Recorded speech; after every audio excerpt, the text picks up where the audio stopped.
personally thank you for how you keep your patients dealing with Caltrans. Believe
Rachel, did we check your mic?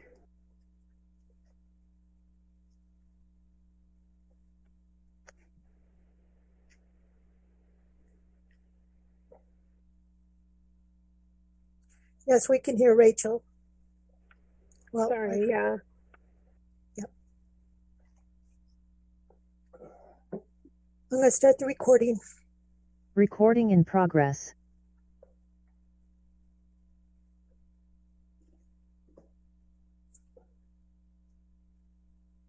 We'll listen, Darlene. I ran into her at the going to the farmer's market. She said she was going to be running a little late.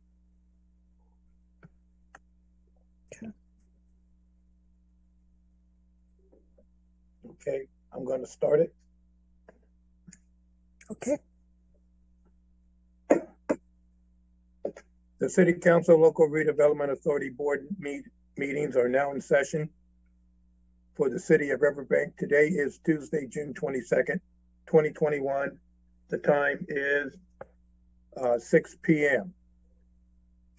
This meeting will be held in accordance with the Governor's new Executive Order N2920, issued on March 17th, 2020, regarding the open meeting requirements of the Ralph M. Brown Act, California Government Code Section 54950 et sec, and the Federal Americans with Disability Act, in an effort to help avoid the spread of the COVID-19, to maximize transparency and provide public access to City Council meetings.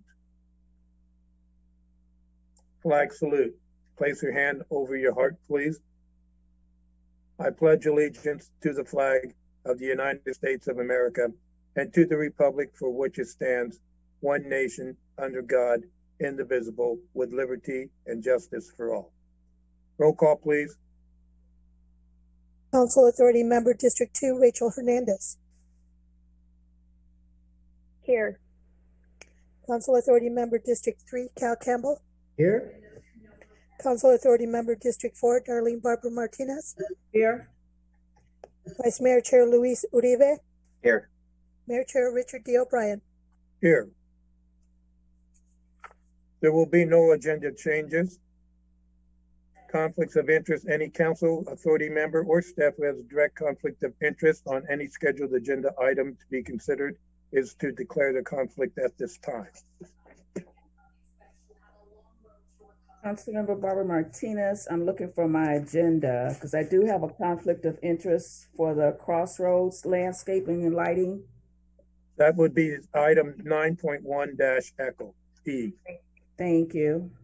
And I also have the same conflict of interest on item 9.1-Echo. When we get to that, I will pass it over to the Vice Mayor.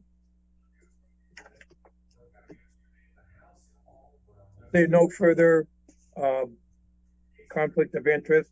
At this time, members of the public may comment on any item not appearing on the agenda and within the subject matter jurisdiction of the City Council LRA Board.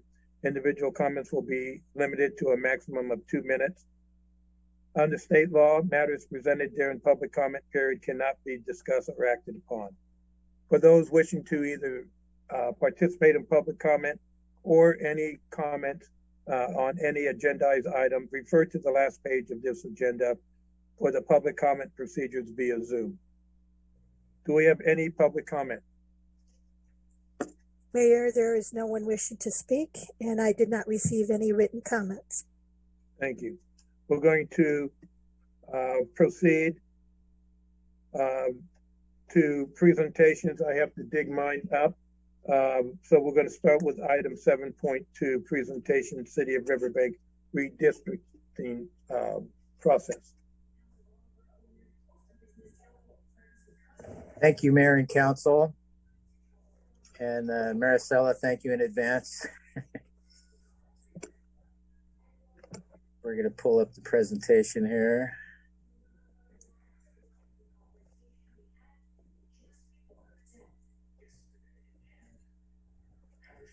Okay, we're going to talk briefly tonight about the Fair Maps Act and redistricting. You might recall at your last meeting, we voted to retain Demographics Corporation, NDC, to help us again. And this happens every 10 years after we redistricted. So the districts have to be set by April of 22.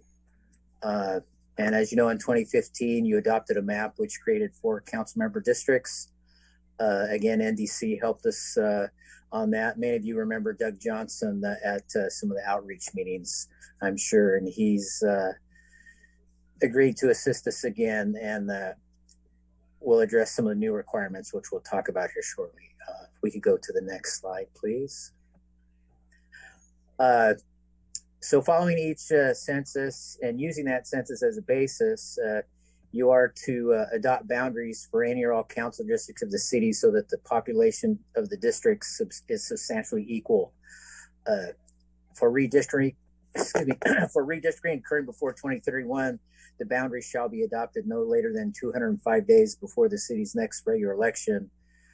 So in this case, the city must adopt the boundaries, and that date is the 17th of April, 2022. Thank you. Next slide, please. There are some new public hearing requirements here in California.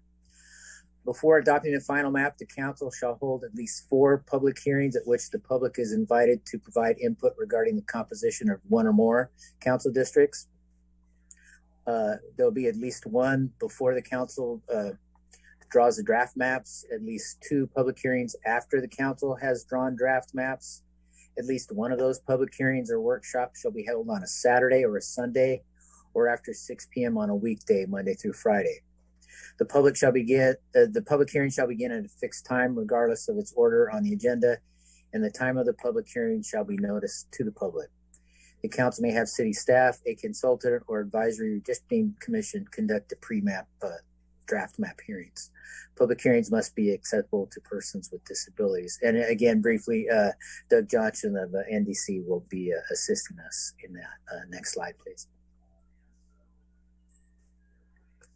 There are some additional new outreach requirements that we are going to take or have to take to encourage residents, including those in underrepresented communities and non-English speaking communities, to participate in the process.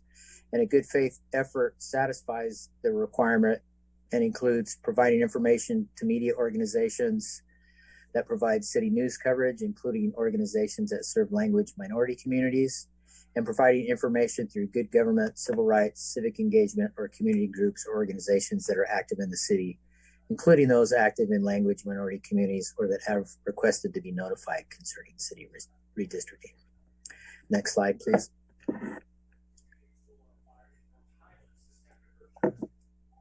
Excuse me. To the extent practicable, the city council shall adopt district maps using the following criteria as set forth in the following order of priority.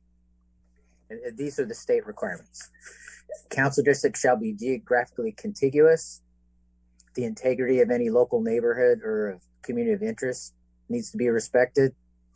The districts need to be easily identifiable and understandable, and they need to be drawn to encourage geographical compactness. Next slide, please. The federal criteria include population equity, issues related to the Federal Voting Rights Act, equal protection, and restrictions on racial gerrymandering. Go to the next slide. Population equity. Again, the overriding standard is total population equality. Local districts do not require perfect equality, and some deviation is acceptable to serve a valid governmental interest. Recent cases have provided some clarification on the population base. And in that case cited there, Evenwell versus Abbott, that's the one person, one vote case where we go not just by voting age population, but total population. And incarcerated persons count in specified circumstances, and that's provided that they were in the state. Excuse me, I've got, they were a state resident prior to their incarceration. Excuse me. Thank you. Next slide. The Federal Voting Rights Act, Section 2 prohibits systems which dilute racial and language minority voting rights by denying them an equal opportunity to nominate and elect candidates of their choice. Language minorities are specifically defined to mean persons of American Indian, Asian American, Alaskan Natives, or Spanish heritage. Creation of minority districts is required only if the minority group can form the majority in a single member district that otherwise complies with the law. Next slide. Gerrymandering, we've all heard about this. The 14th Amendment restricts the use of race as a predominant criteria in drawing districts and the subordination of other considerations. These are those cases where you have a district that's joined by like a one street for 90 miles. So that's the idea here, to avoid that. Now, it can be justified if narrowly tailored to fulfill a compelling state interest. And again, oddly shaped districts could be evidence that racial considerations predominate. However, it doesn't prohibit consideration of race entirely. And the case quoted there, they found in Illinois that having an African-American district surrounded by two Latino districts was justified, and that there was a compelling interest in making sure that the minority populations were equally represented statewide. Next slide. That's it in a nutshell. I'm happy to take any questions. We believe you'll be in good hands going forward with this, with our highly skilled city clerk and Doug Johnson of NDC. Things will hopefully go smoothly as they did last time, and we look forward to proceeding. Are there any questions? Comments? Do we have anyone from the public wishing to comment? There is no one wishing to speak, and we didn't receive any written comments on this. Okay, thank you. Thank you, Tom. You're welcome. All right, going to item 7.1, presentation proclamation recognizing June 2021 as LGBTQ plus Pride Month in the city of Riverbank. City of Riverbank proclamation, Pride Month, June 2021. Whereas the nation was founded upon and is guided by a set of principles regarding that every person has been created equal and that all have rights of their life, liberty, and pursuit of happiness, and that all shall be afforded the full recognition and protection of the law. And whereas the city of Riverbank has been and continues to be a place that values all people, while recognizing and appreciating the importance of equality and freedom. And whereas the city of Riverbank is strengthened by and thrives upon the rich diversity of ethnic, cultural, racial, sexual orientation, and gender identities of its residents, all of which contribute to the vibrant character of Riverbank. Whereas it is imperative to acknowledge the need for education and awareness to end all types of discrimination. And whereas residents who are part of the LGBTQ plus community contribute to the enrichment of our community, and whereas June has become a symbolic month in which the LGBTQ plus community and supporters come together in various celebrations of Pride. Now, therefore, be it resolved that the City Council of the City of Riverbank does hereby proclaim June as LGBTQ plus Pride Month in the city, and encourages all the residents to recognize the contributions made by members of the LGBTQ plus community and to actively promote the principles of equality and liberty. Signed today, June 22nd, 2021.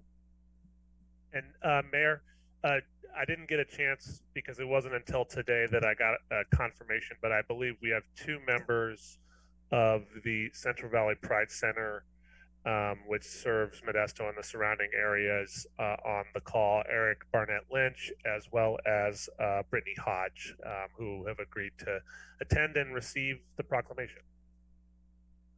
All right, please. Eric, would you like to start off? Make comments? Absolutely. Thank you again for inviting us and for taking this action today. It's incredibly important, not just in Riverbank, not just in the Central Valley, or not just in California. LGBTQIA plus individuals see higher rates of suicide, discrimination. It's an incredible thing to see the city of Riverbank taking this action, joining with other cities here in the area, such as Merced, who also did a similar thing recently. I know the city of Turlock, I believe, is making a similar proclamation tonight. And so we appreciate the city doing this. We look forward for the Central Valley Pride Center, as well as Mo Pride, working with the city of Riverbank in the future and continuing the partnership to make sure all citizens of California and of our area feel safe and welcome. Thank you, Eric. Thank you. Any other comments? There is no one else wishing to speak. Okay. Thank you very much. So we're going to move on to the, is there any, no, oh, when you said no one, that includes public. We're going to start with the consent calendar consisting of item 8.1, waive reading. Item 8.2, a resolution approving the Transportation Development Act Local Transportation Fund, LTF non-transit claim for fiscal year 2020, 2021, other purposes and amending the budget for the city of Riverbank to conform to said claim. Item 8.3, a resolution to amend resolution number 2021-004 for the technical revision of the approved SB1 funded project list for fiscal year 2021 through 2022 to reflect the state's required estimated minimum and maximum useful life of each project. Is there anyone wishing to pull or comment on any of the items? Hearing none, do I have consideration? Vice Mayor Uribe here. I'll make a motion to approve the consent calendar. I second that motion. Councilmember Campbell?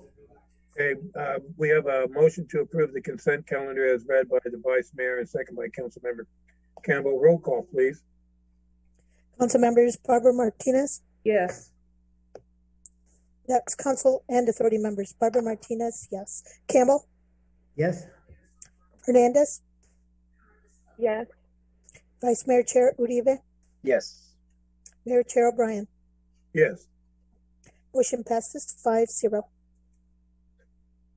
Item 9, public hearing. As noted, that the public hearing notice on each item was published in the Riverbank News on June 9th, 2021.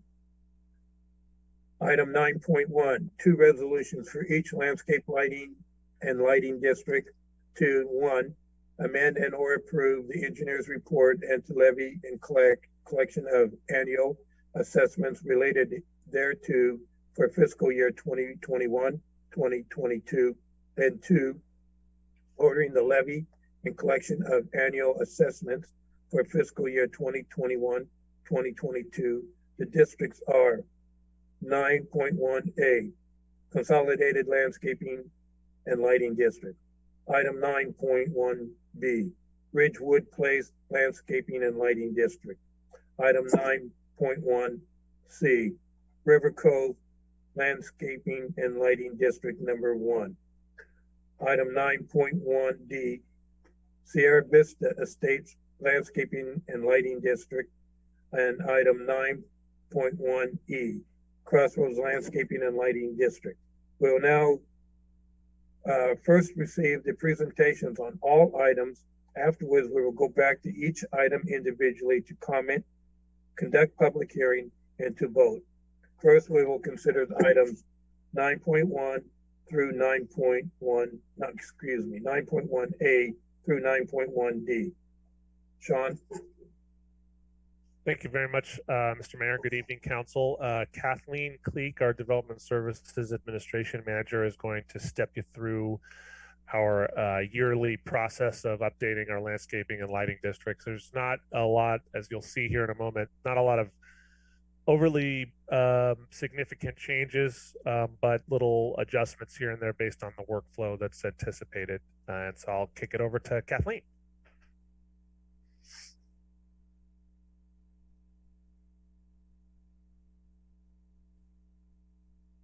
Uh-oh, Kathleen, you there?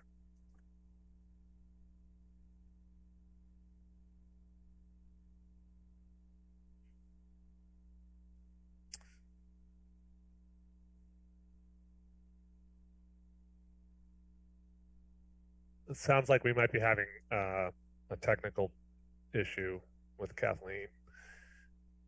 Let me see here.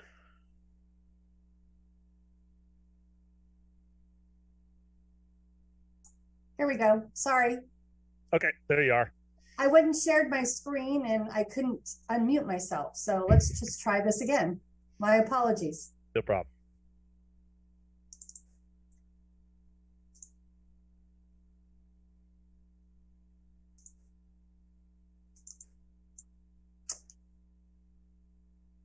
Can everybody see the screen? Yes, we can. Okay, great.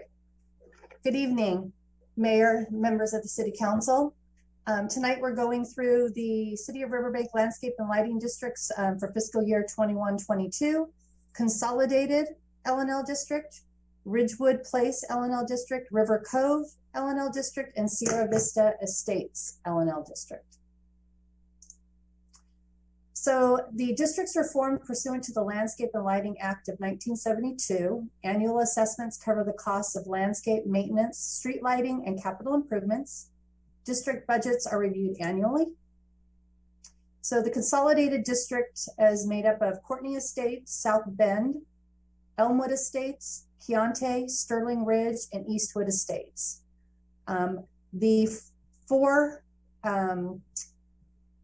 The four districts in the middle have slight increases, and that's just to cover the, to build up the reserve and cover some of the matured landscape. Courtney Estates and Eastwood Estates have a good reserve, so we did not need to do any increases on those two for this year. Ridgewood Place, a slight increase for that particular district. River Cove is at the max, so we cannot increase River Cove. I wish we could, but so the River Cove fee is something that we can't change unless we were to go back out for ballots. Sierra Vista Estates, another slight increase for that district.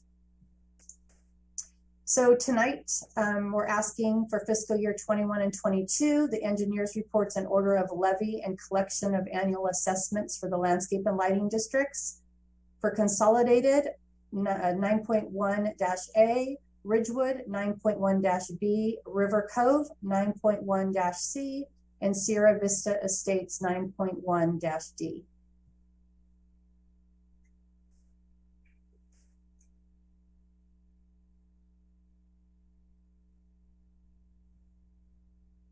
Mayor, I think you're muted. I knew I was muted when it told me. We'll now proceed to each item for a public hearing. For item 9.1 for Consolidated Landscaping and Lighting District, are there any council comments or questions before I open the public hearing? Seeing, hearing none, I open the public hearing. Annabelle, are there any public comments? Mayor, there are no public comments, and we did not receive any written comments on this item. Thank you very much. I close the public hearing. Are there any further council comments? Is there a motion to approve item 9.1 alpha as presented? Councilmember That we accept the. Okay, so we have a motion by Councilmember Barbara Martinez and a second by Councilmember Campbell. Roll call, please. Council members Barbara Martinez, Yes. Campbell, Yes. Hernandez, Yes. Vice Mayor Uribe, Yes. Mayor O'Brien. Yes.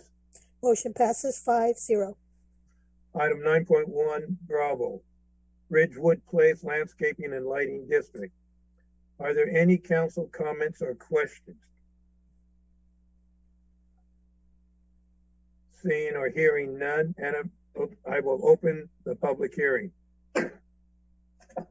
Annabelle, are there any public comments on item 9.1B? There is no one wishing to speak, and we did not receive any written comments on this item. Thank you very much. I close the public hearing. Are there any further council comments? Seeing and hearing none, is there a motion to approve item 9.1 Bravo as presented? I'll make a motion that we accept 9.1 1B as stated. Vice Mayor Uribe here, I'll second it. We have a motion by Councilmember Campbell and a second by the Vice Mayor to approve 9.1 Bravo as stated. Roll call, please. Council members Barbara Martinez, Yes. Campbell, Yes. Hernandez, Yes. Vice Mayor Uribe, Yes. Mayor O'Brien. Yes. Motion passes 5-0. Item 9.1, Charlie. River Cove Landscaping and Lighting District Number 1.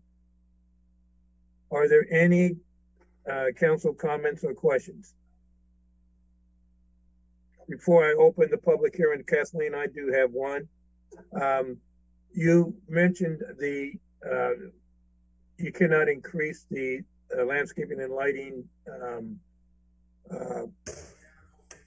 District 1 fees because what, you are at the max?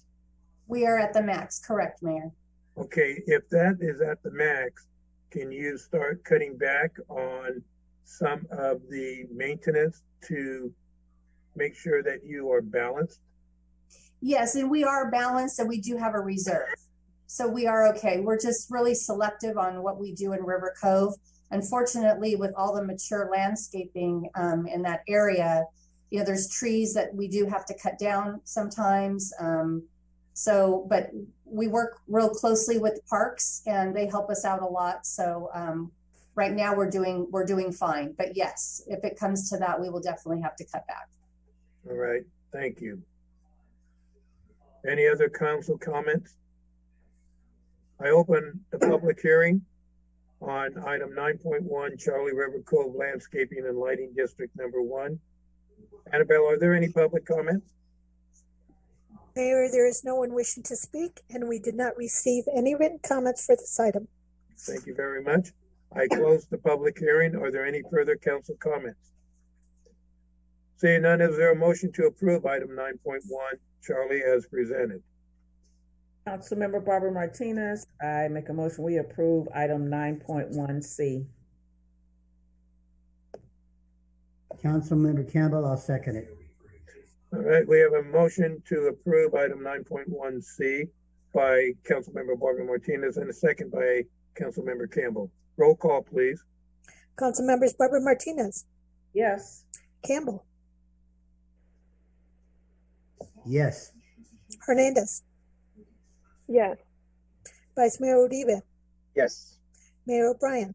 Yes, Motion passes 5-0. thank you. Item 9.1 Delta, Sierra Vista Estates Landscaping and Lighting District. Are there any council comments or questions? Hearing and seeing none, I open the public hearing. Are there any public comments, Annabelle? There is no one wishing to speak, and we did not receive any written comments on this item. Thank you. I close the public hearing. Are there any further council comments? Seeing and hearing none, is there a motion to approve the item 9.1 Delta as presented? Councilmember Hernandez, I move to approve. Vice Mayor Uribe here, I'll second it. We have a motion to approve item 9.1 Delta by Councilmember Hernandez and a second by the Vice Mayor. Roll call, please. Council members Barbara Martinez, Yes. Campbell, Yes. Hernandez, Yes. Vice Mayor Uribe, Yes. Mayor O'Brien. Yes, Motion passes 5-0. thank you all. At this time, Councilmember Barbara Martinez and I will recuse ourselves from consideration of item 9.1 Echo due to a conflict. Vice Mayor Uribe will preside over this item. Thank you, Mayor. So give them a second so they can be placed in the waiting room. And Annabelle, if you can just let me know when they're in there. They are both in the waiting rooms. Thank you very much. Okay, so for the record, Mayor and Councilmember Barbara Martinez have been placed in a waiting room to recuse them from this meeting. Item 9.1E, 2 resolutions for the Crossroads Landscaping and Lighting District to amend and or approve the engineer's report and the levy and collection of annual assessments related therefore thereto for fiscal year 21-22. I think there's a typo there in my script. And to order the levy and collection of annual assessments for fiscal year 21-22. Kathleen Cleek, if you may. Yes, so good evening again. So this is the Crossroads Landscape and Lighting Districts for fiscal year 21-22. So the annual assessments for Crossroads, we have a district benefit, and then we have zones 1, 2, and 4. Each of those we're increasing to keep up with our reserves and to make sure that we have enough funds to maintain the matured landscaping. So it's recommended tonight that the council approve the fiscal year 21-22 engineer reports and order the levy and collection of annual assessments for Crossroads Landscape and Lighting District 9.1E. Thank you, Kathleen. Are there any council comments or questions? So hearing and seeing none, I'll open to the public hearing. Annabelle, are there any public comments? Vice Mayor, there is no one wishing to speak, and we did not receive any written comments on this item. Thank you. And I'll close the public hearing. Are there any further council comments? Hearing none, is there a motion to approve item 9.1E as presented? Councilmember Campbell motions that we accept item 9.1E as so stated. I'll second. Okay, we have a motion from Councilmember Campbell and a second by Councilmember Hernandez. Roll call. Council members Campbell, Yes. Hernandez, Yes. Vice Mayor Uribe. Yes. Motion passes 3-0. Thank you, Annabelle. Okay, so we'll now wait to have the mayor and Councilmember Barbara Martinez rejoin the meeting.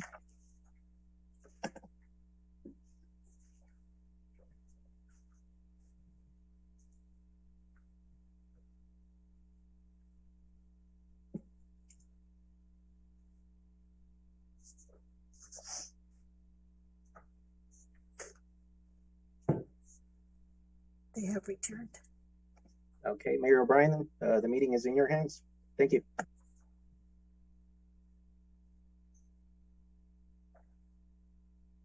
Thank you very much. Continuing, item 9.2, a resolution for each storm drain maintenance district ordering the levy and collection of assessments for fiscal year 2020, 2021. The districts are item 9.2 alpha, Riverbank Storm Drain Maintenance District number 2006-01 Heartlands. Item 9.2 Bravo, Riverbank Storm Drain Maintenance Benefit Assessment District number 05-01 Sterling Ridge. First, we will receive the presentations on these items. Afterwards, we'll go back to each item and individually to comment, conduct a public hearing, and to vote. Sean? Thank you very much, Mr. Mayor. Kathleen Cleek will again give a report on these storm drain maintenance districts. Good evening again. So tonight, the City of Riverbank Storm Drain Maintenance Districts for fiscal year 21-22. So the annual assessments cover maintenance and operations of storm drain facilities and improvements within the district. District budgets are reviewed annually, and no increase in assessments for fiscal year 21 and 22. Both of the districts have healthy reserves. So Sterling Ridge District has a healthy reserve. So like I said, there's no increases. This is the district area. In red are the homes that are basically pay for that benefit assessment district. Heartland Storm Drain Maintenance District, also healthy reserve, so there's no increases this year. And this area is in red is where the homes that contribute to the storm drain district here at Heartlands. So tonight, the City Council, we're requesting approval of the fiscal year 21-22 engineers reports and declare its intention to levy and collect annual assessments within the storm drain districts. Riverbank Storm Drain Maintenance District 9.2-A and Riverbank Storm Drain Maintenance District number 05-01 Sterling Ridge, 9.2-B.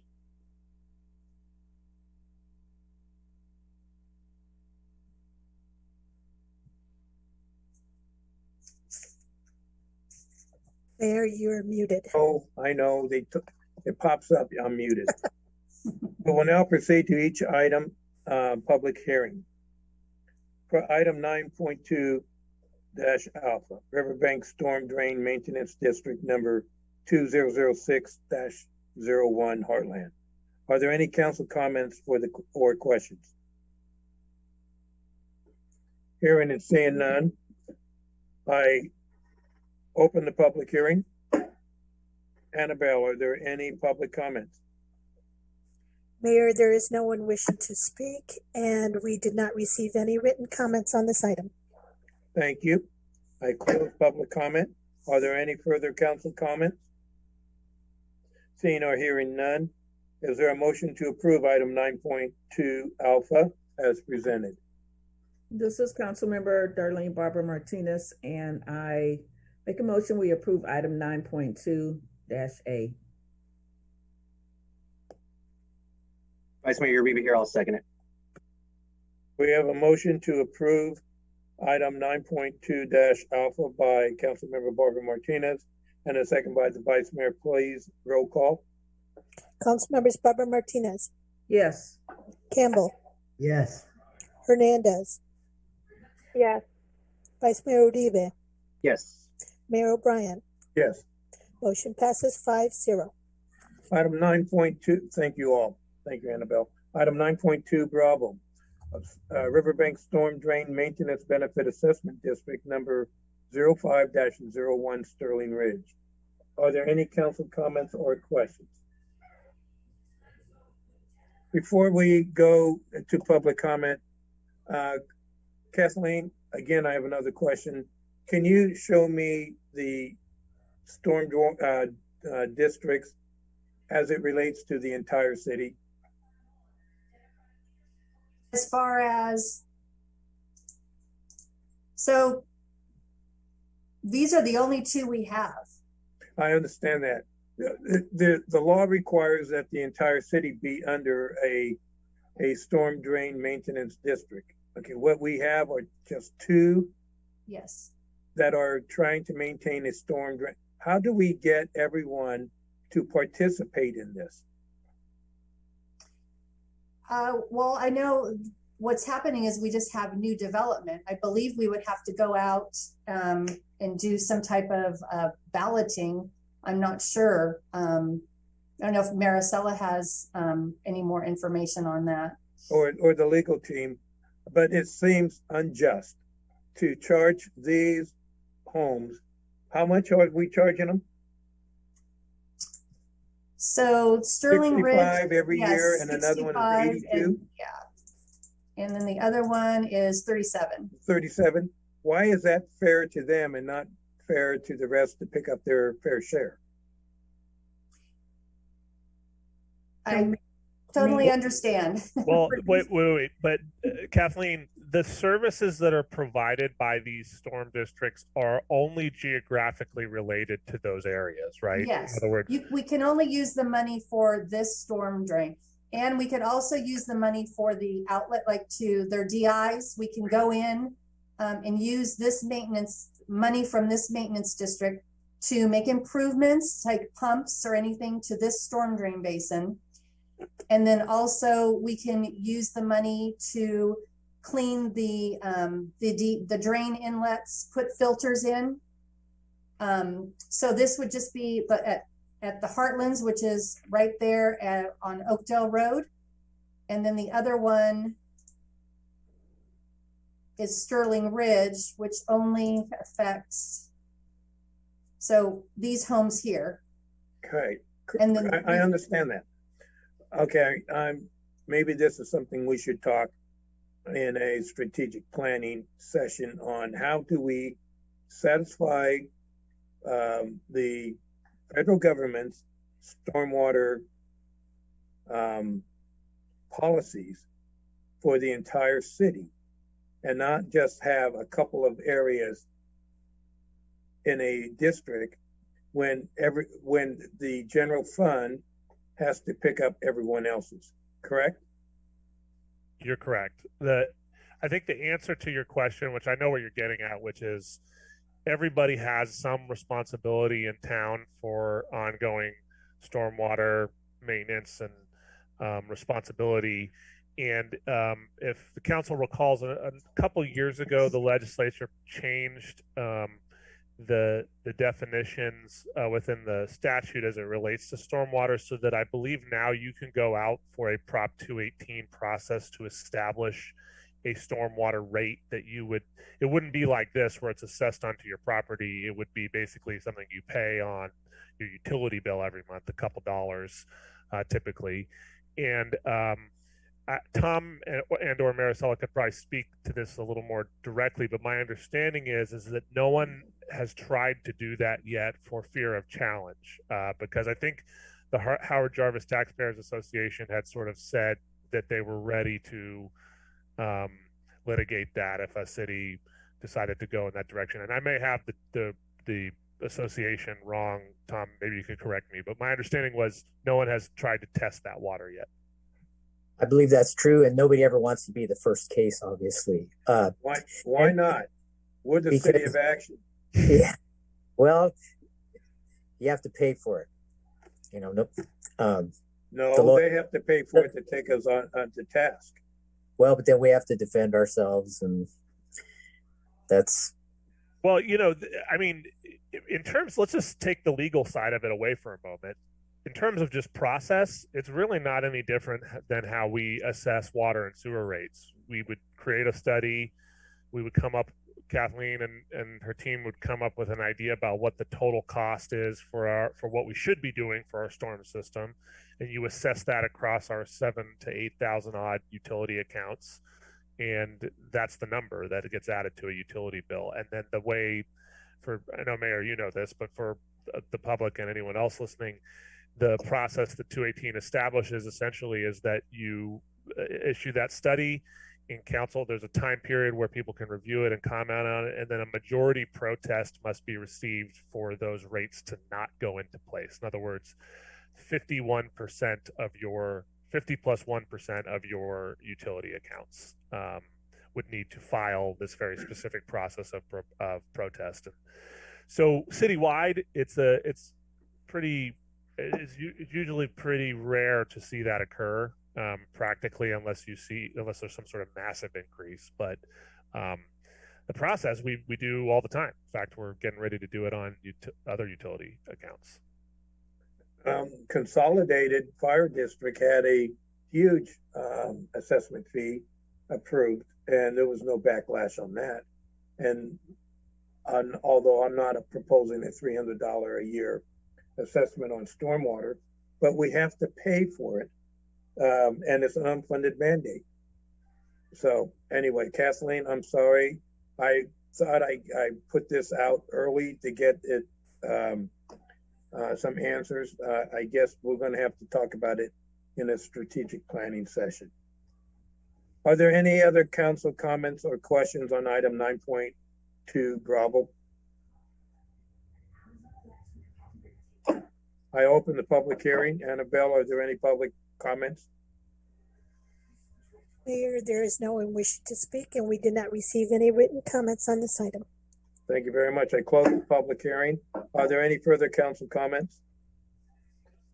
Seeing or hearing none, is there a motion to approve item 9.2 Alpha as presented? Vice Mayor Uribe here. I'll make a motion to approve item 9.2 Alpha. Gravel. Councilmember Barbara Martinez, I second. And that was 9.2 Bravo, although there was a mistake in my notes, but there's 9.2 Bravo. And it was motion was made by the Vice Mayor and second by Councilmember Barbara Martinez. Roll call, please. Councilmembers Barbara Martinez. Yes. Campbell. Yes. Hernandez. Yes. Vice Mayor Uribe. Yes. Mayor O'Brien. Yes. Motion passes 5-0. Thank you all. Kathleen, thank you for the reports and the presentation. There's a lot more for you to do. Excuse me, Mayor, before we leave, I just want to say we weren't shooting down, advising you not to do it. And we stand at the ready if you want to proceed on that. And like you said, we're not afraid to take on fights here. And this is one, No, but as something that we need to discuss and go with our eyes wide open as we proceed. But it is something that has been mandated to us. And if we don't resolve all of our storm drain or the stormwater systems, we could be in a world of fines from the federal government as well as the state government for not meeting it. And where do we get sometimes up to $10,000 a day per contaminant that goes into the water? We can't. So we as a city need to come together. And I think as we celebrate our 100th, I think we can celebrate that we're eco-friendly throughout. And this is one of the ways that we can do that. But that's something that we need to discuss. And, I've noticed that we've also cut down on legal fees. So we may want to, talk to you later about that. Okay, moving forward to item 9.3, a resolution adopting fiscal year 2021-2022 annual operating budget. Thank you very much, Mayor. So we are very pleased to present to you your proposed 21-22 fiscal year budget. This presentation you're about to hear will be similar in nature to what we discussed last meeting. Maricela has taken the feedback and direction from council and incorporated it into her final budget document. And, we say this every year about her, but she really is so excellent at this process. She makes it much easier for not only myself, but all of the management and department heads in understanding how we can best utilize the funds that you give us. I'm particularly proud of this effort because I think that even given the last year of challenges that we have, this is a budget that invests in a lot of areas of our municipal government that we haven't been able to invest in the past, including added police services, added code enforcement services, added public works facilities and services. Pretty much every single department is finding ways to improve their services to the community, and so this document reflects that. Maricela is going to step you through the details, and then there's probably some items she has for future consideration which are worth some discussion, so I'm going to kick it over to her.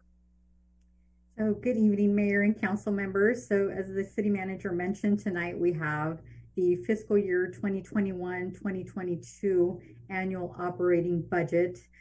Although it is going to be a very high level overview of the budget, I am available for any questions on the specifics that you may have and that you received in your agenda packet today.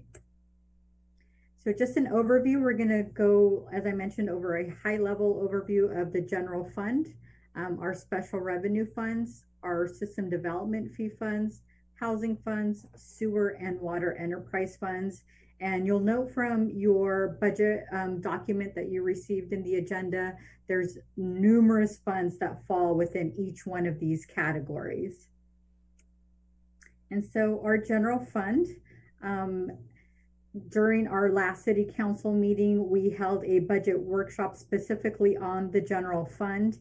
At that point in time, we had some one-time appropriations for capital improvements that were being recommended for inclusion in this final budget, as well as some additional staffing for our sheriff's department.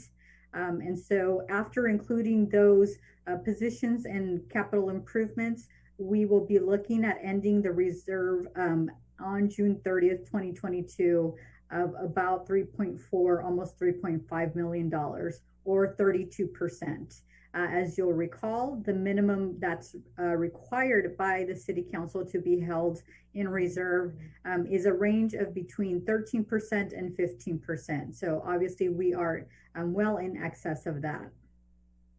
You'll note that there is a structural deficit of $685,000, and that is of ongoing concern. Approximately $80,000 of this projected expenditure budget is one-time in nature. They are one-time projects that will not continue on in the future fiscal years. So approximately 600,000 of this structural deficit is ongoing.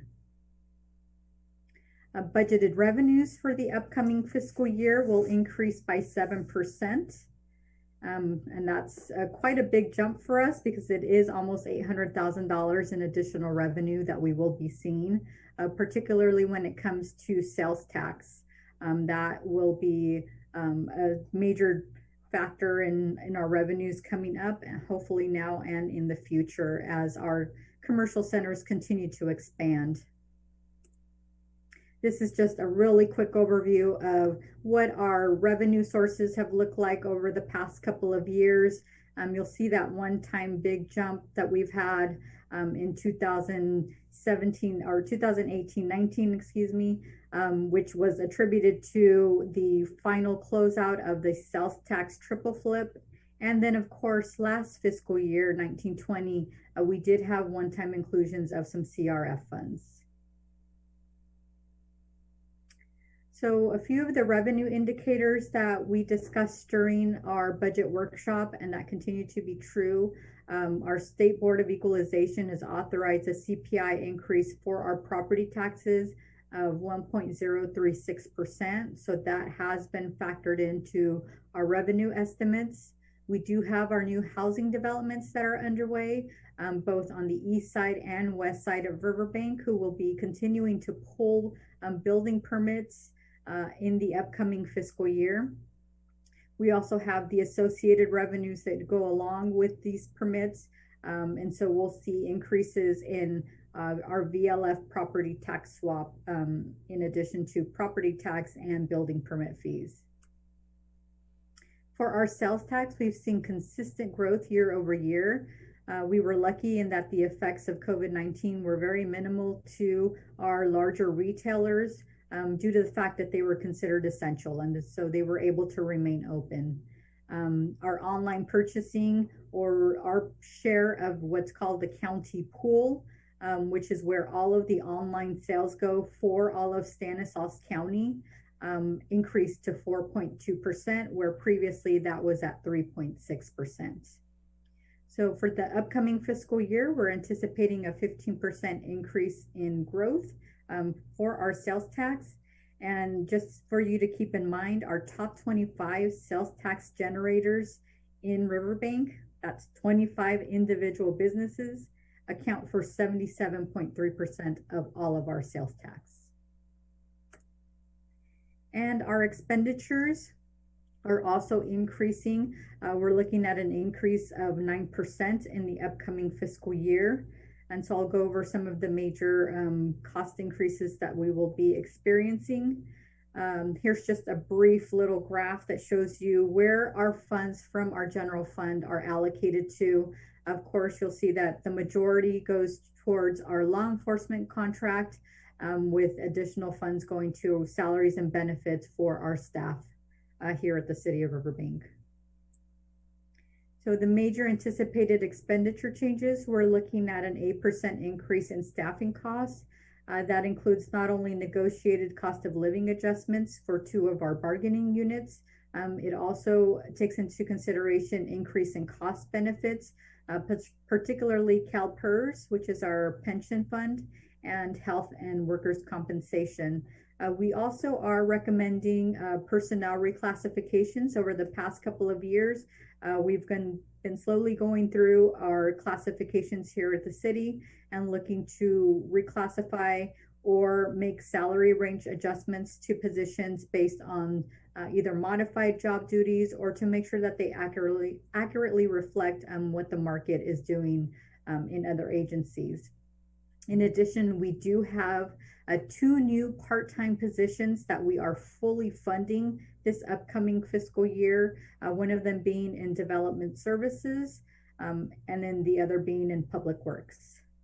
And as I mentioned before, our law enforcement contract, which is 42% of our general fund budget, is increasing. They also have their negotiated cost of living adjustments and benefit adjustments that are passed down to the city of Riverbank. And then we are looking at the addition of a third sergeant's position in the upcoming year. Capital outlay that was included and that was discussed during the budget workshop. We have funding for our community center roof. We've made some major upgrades to our community center, and this is one of the final components to be able to bring this whole project to an end. We also have some IT upgrades that are necessary in the upcoming year, some building maintenance and park equipment that we will be purchasing, and some police services projects that will be done at the police services building here next to City Hall. Now, the future items to consider. So this affects not only the general fund, but also other funds as well. But we do want to make sure that we're taking those into consideration. Your budget currently does not include any of the American Rescue Plan funding. The city manager and I want to make sure that we talk to the city council, that we set our spending plan prior to making any budget adjustments for to account for the funding that we will be receiving. As is mentioned, we will be receiving close to $6 million in American Rescue Plan funding over the next 2 years. We have submitted all of our documentation that is necessary to receive the first allocation. So we hope to see that within the next couple of weeks. In the meantime, we will be working on that spending plan. That spending plan is going to include looking at any potential water, sewer, or broadband infrastructure projects that we may have. Also, projects that we have in place to address homelessness within the city of Riverbank, and looking at the potential of any replacements for revenue loss that we may have suffered over the past year due to the COVID-19 pandemic. We also have labor contract negotiations that will begin in 2022. So January of 2022, we will begin negotiations with the largest of our groups, which is the miscellaneous group, who's represented by the Liuna Union. And then in July of 2022, we will begin negotiations with the middle management group. We also have minimum wage increases that will be affecting our part-time wages. So you will see a modified pay schedule that will need to be reviewed and adopted by the City Council prior to January 1st of 2020. Oh, that should say 2022, my apologies. In addition, we have continued issues with our gas tax fund. This is particularly on the operating side, not on the SB1 or rehabilitation maintenance side. That is fully funded by our SB1 funds. Projects are completed and programmed as funding is received. But when it comes to the operations, it's the monthly allocation we receive from the state of California that funds that particular item. Unfortunately, we are seeing expenses greatly outpace revenues. And so we will need to look at continued subsidies to the gas tax fund unless we're able to come up with some substantial expenditure cuts, which we have not been able to do, as everything that we do within the operations is necessary to make sure that our streets and roads are well maintained. We also will have a discussion with the City Council at an upcoming meeting regarding the future of our CNG fleet. We have the majority of our fleet that is fueled by CNG. While we know that it's very good for the environment, it also is very costly on the maintenance side, not only on the vehicles, but also at our fueling station. And we have had some issues with our fueling stations going down. We're looking at the possibility of having to make a replacement of that fueling station for an approximate cost of $1 million. So we'll be looking at some possible options for City Council. We have already explored other options on how to replace our fleet in a cost-effective manner. which will allow us to continue to operate. We also have CalPERS, who is going through their asset liability and management process, which always results in an increase in rates to the cities. They will begin this process in the upcoming month, and we'll be having ongoing public hearings and public meetings with all of the cities. So we'll continue to stay apprised of that process to be able to inform the city council as to what decisions they will be making. That takes us to our special revenue funds.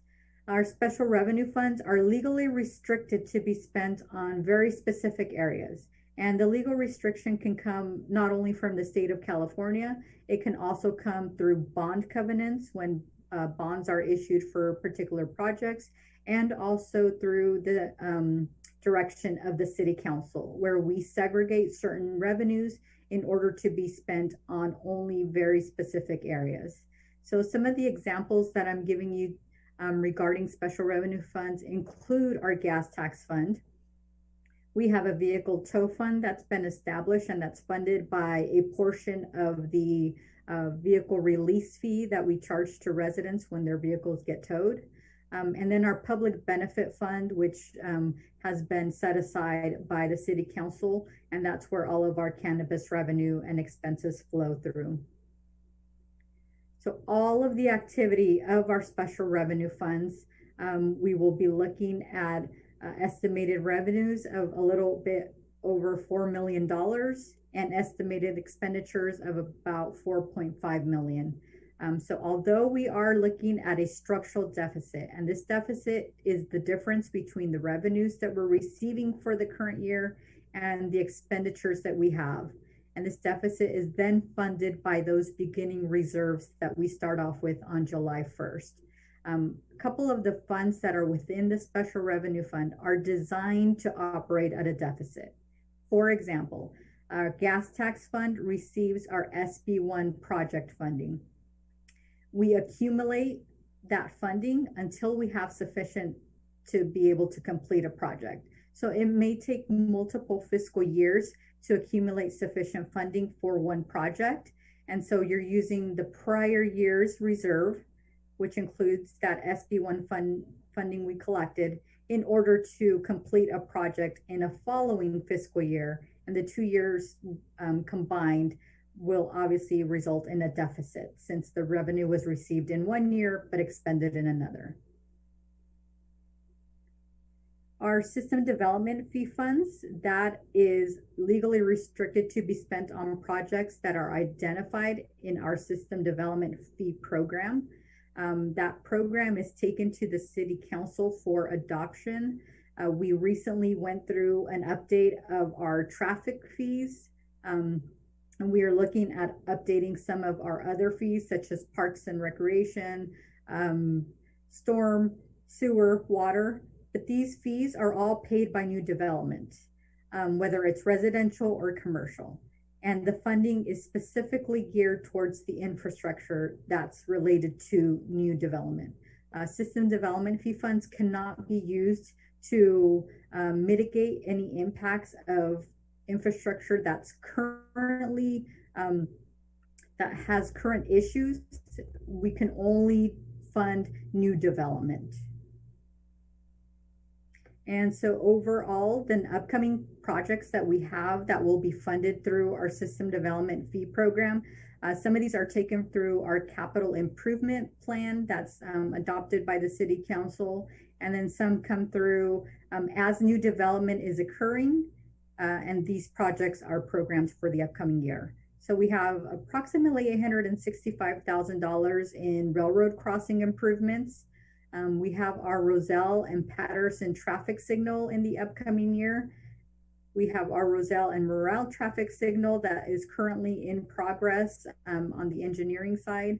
And our Oakdale Road expansion, we're looking at the area between Morale and what's now called Westgate. Some will still refer to it as Crawford, but it has been renamed to Westgate. And so when I refer to Westgate, it is Crawford Road. sewer projects that we have are the Roselle Avenue sewer main upgrade that was funded this fiscal year, and that will be ongoing in the upcoming fiscal year. And so estimated revenues for the upcoming year are a little over $500,000, but we do have expenditures of 2.7. And so once again, these funds are designed to operate at a structural deficit. Each building permit that we collect, there's fees that are assessed. It would take a number of years for us to collect sufficient revenues in order to complete one project. And so that's why normally you will see system development fee funds operating at a structural deficit. Our housing funds, these are all of the funds that we have that account for current outstanding loans to residents for our first-time home buyers and for our housing rehabilitation loan program. The loan repayments that are received on an annual basis have to be used to provide future loans. These loans are typically 30-year deferred loans for our first-time home buyers. And so usually we will see payments come every so often. Usually a resident will want to refinance their loan, and so they will pay the city off. So we'll see the benefit of that before the 30 years. But normally on an annual basis, we'll receive at least 3 or 4 payoffs, which will continue to fund our program in the future. Now, the city has joined what's called the Stanislaus Urban County Consortium, where we receive separate funding for CDBG and home, which can be used towards these 2 programs as well as towards infrastructure.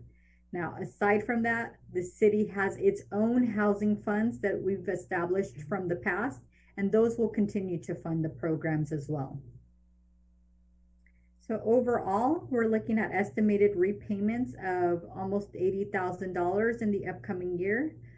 Estimated expenditures of 1.3, because we hope that the reserves that we currently have, we will be able to loan out to residents to purchase their first home or to do a housing rehabilitation program or project. And so although having a reserve in this case looks good, we really do want to make sure that these funds get loaned out. What's working against us at this point in time is the fact that the market for housing is so high. These loans are geared towards our low income residents who most likely would not be able to afford a house at the current market values. So we do hope that some of the upcoming development, which is going to include some low income housing, will help those residents get into their first home. Hey, Maricela, I probably didn't follow very well, but if we're looking to give out all of the balance in there, why are we sitting at 313 at the end of it? So we still want to continue to make sure that we're funding our housing program administration. There's ongoing annual reporting that has to be done. We have a staff member who works in this particular program. We also have to make sure that we're doing annual inspections on all of these homes. So while we would love to spend all of the reserve on loans, we know that we have a program that we have to continue to monitor on an annual basis, and this is funding for that. That way we make sure we can have our staff member be able to complete all the necessary tasks that the state requires. Yeah, makes sense. Thank you. Our sewer enterprise funds, these are funds that are legally restricted to be spent on sewer related operating expenses and on capital projects. These revenues are received from our current customers on their bi-monthly billing, whether it's residential, commercial, and then we also have new development who pays into our system development fees that are specific to sewer. So some of the fund types that we have within all of our enterprise funds, we have our operating fund, which pays for the day-to-day operations of our wastewater treatment plant, in addition to making sure that our collection system, our lift stations, our sewer mains are all properly maintained. We also have the sewer debt service fund. This is where the repayment for our Schneider Electric project, which provided some upgrades to our wastewater treatment plant, we issued a loan for that, And so this is where we repay back that loan from. And then we have our sewer capital improvement fund. And this has been established by the city council. So a portion of every bi-monthly fee that's charged to residents gets set aside for capital improvements. And the majority of the funds are spent and allocated for emergency purposes. In the event we have a major main break or a lift station goes down, we're able to quickly tap into revenues that are within this account. So some of the capital outlay that we have proposed for the upcoming fiscal year is that we will be doing some upgrades to our sewer lift stations. We'll be upgrading our SCADA system, which is the system that monitors all of our sewer system as a whole. We want to make sure that that's upgraded and that our staff can properly track all of the activity of our sewer lines. We've also got some one-time equipment that we will be purchasing, as well as is discussed during the special revenue portion of the budget workshop. We do have funding for a new public works building. This will be located on the new piece of property that was purchased right next to our corporation yard. And then we also have some funding set aside for the citizen request management system. This particular item, we will have our public works director return with a agenda item to discuss the various applications and services that he was able to look at, and then be able to propose his what he believes is best for the city. And so overall, for our sewer enterprise funds, we're ending with a structural surplus of almost $1 million and an ending reserve of about 6.8 million. So a very healthy reserve compared to where we were almost 7 or 8 years ago when we were discussing increases to our sewer rates to make sure that we had enough funding for our operations and for those necessary capital improvement projects. And our water enterprise funds is the last of the funds that we'll be discussing. Those are legally restricted to be spent on water related items. Similar to sewer, these revenues are paid by city customers. And we also have an operating fund within the water enterprise funds, our water capital improvement fund, and the water connection fund. That water connection fund, if you're not familiar with it, it's a fee that's paid by new development in order to connect to our system. And there's also one in sewer as well. The projects that we have for the upcoming fiscal year is finally, because we have been collecting over the past year the volume or consumption portion of the water rates, we're now able to start to fund our rate study projects. So we do have approximately $260,000 for water line replacements. We'll also be funding, in addition to this $260,000, an additional $300,000 that will be coming from our CDBG funds from the county in order to replace some water lines in the approved areas that are considered low income. We also have funding here for our public works building and that citizen request management system. So that is a shared cost between sewer and water at this point in time. And so for the upcoming fiscal year, we do have a structural surplus. Although minor, it is a surplus, so that's always a benefit because it continues to grow your reserve, which means that you have funds available in the event of an emergency. And so that is the end of my presentation. This is just an overview of every single one of the city's funds. So if you were ever to be asked, what is your total budget for the city of Riverbank? You would be looking at that estimated expenditure line of over $28 million.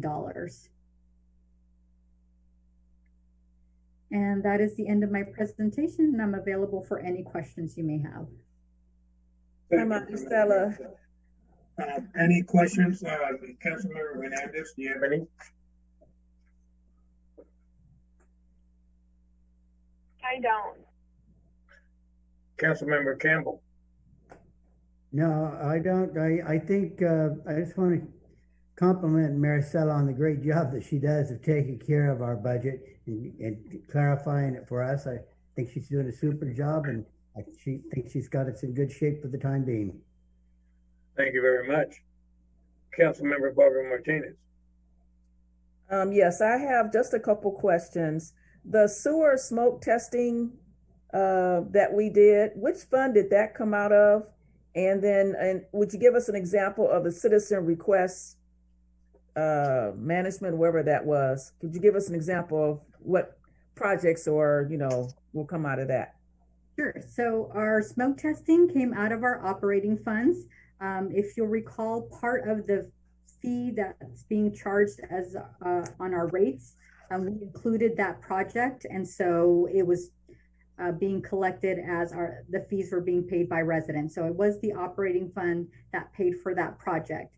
Now, we completed the majority of the smoke testing prior to the pandemic starting last March, but there are still few remaining items that we'll be seeing in the upcoming months that Public Works will now be able to complete as the pandemic has ended. Well, as it has slowed down, at least here in California. With regards to the Citizen Request Management Program, that was the app that we would be able to set up for citizens to be able to log into and let us know of any issues that they see, whether it's a pothole, whether it's a tree limb that may be in the middle of the roadway, something that's water sprinklers that may be going off in the park during the wrong time, or maybe they're watering the street versus the landscape, items like that, code enforcement related items. All of those items can be logged in that citizen management request system. It would go to the appropriate staff person here to be addressed. And then residents would be able to hopefully follow the progress of the completion of whatever their complaint was. Okay, thank you. Thank you. Vice Mayor. I think the only question I had was answered during the presentation. So thank you, Maricela, for that. I think it's kind of funny though. Maricela, you do a really good job. And every time I hear the word structural deficit, my brain just blanks out and I have to be reminded what that means exactly. The only comment I have really is, since these are projections, right?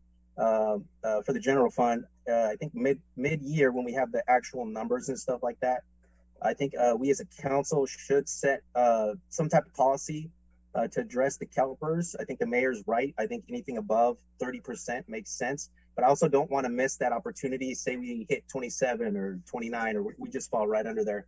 I think maybe a very small percentage after our reserve, anything above the 13 to 15%, we should consider that maybe, but that's down the road mid-year. Good job, Maricela. No questions other than that. Thank you. Thank you very much. I read the budget 100%, line item by line item, and I have a million questions. But I'm going to limit it to about 5 or 6. What I want to, first off, is the county's COLA similar to ours? Is it exactly the same? Are we paying more in COLA costs for the sheriff's department than we suggest for the city? Well, as a reminder, this is public safety that you're dealing with when it comes to the county. And so their negotiations are fairly different than the city. So there's while we hope that cost of living is cost of living. Correct. While we hope that they are similar and that they are taking into consideration cost of living, that tends not to be the case with public safety. Tell Sheriff Dursky I love him, but we're going to have to stick to one cost of living equation.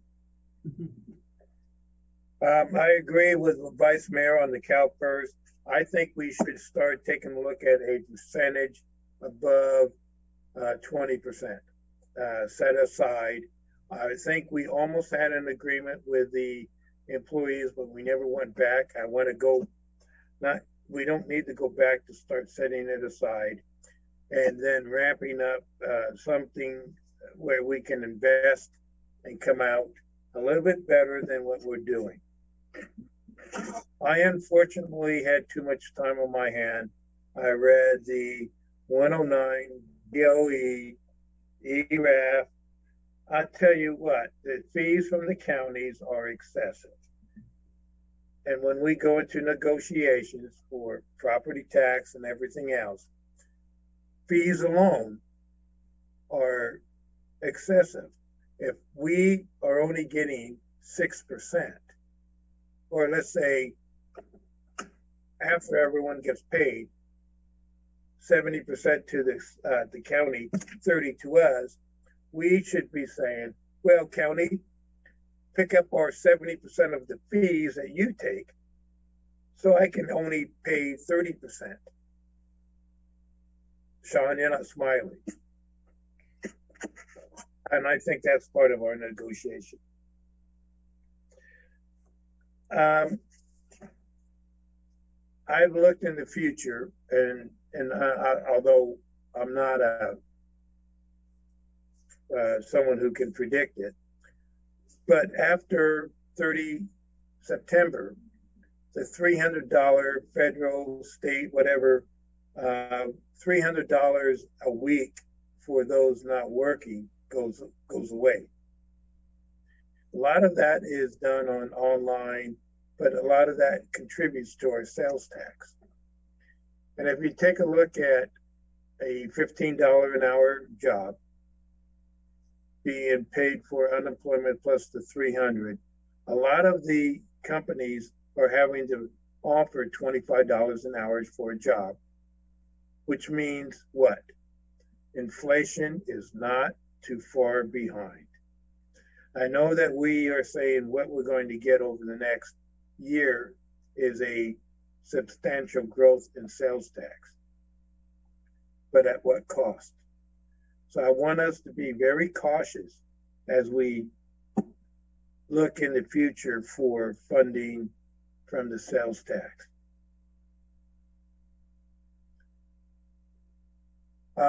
And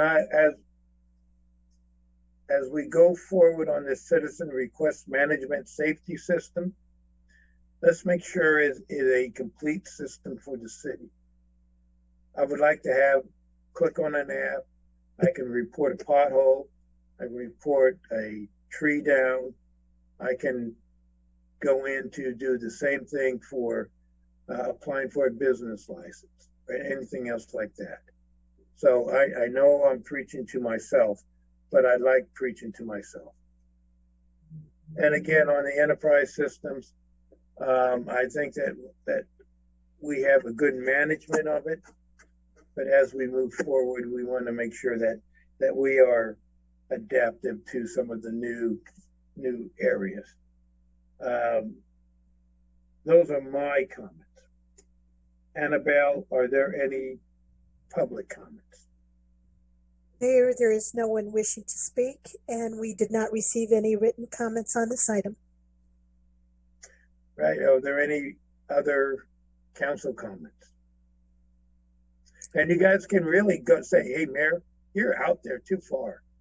Mayor, you're in left field. Just kidding. Mayor, this is a public hearing. I know. I haven't opened it up yet. All right. This is a public hearing. I open it for public comment. Annabelle, are there any public comments? There are no public comments, Mayor. I close public comment. Council, I bring it back to you for either future comments or further comments or consideration.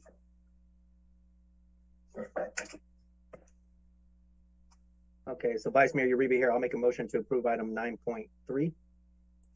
Councilmember Barbara Martinez, I second. We have a motion to approve item 9.3, the fiscal year 2021, the 2022 annual operating budget for the great city of Riverbank by Councilmember Barbara Martinez and a second by the Vice Mayor Uribe. Actually, call, please. The other way around. it was reversed. Okay, Council members Barbara Martinez, Yes. Campbell, Yes. Hernandez, Yes. Vice Mayor Uribe, Yes. Mayor O'Brien. yes, Motion passes 5-0. thank you all. Maricela, thank you, as always. You do a great job. And before we move on, I want to say that some of the ease that we see the budget was from the Budget Advisory Committee. And that was, first one was by Scott McRitchie, and I want to recognize him. Item LRA item 9.4, a resolution continuing the fiscal year 2021 Local Redevelopment Authority annual budget. Thank you, Mayor. I was going to throw this to Maricela, but there's really no need. It's not much of a presentation. Just to explain, as you all probably know, one of the requirements that you do not want to run afoul of is not adopting at least some kind of budget by June 30th of every year.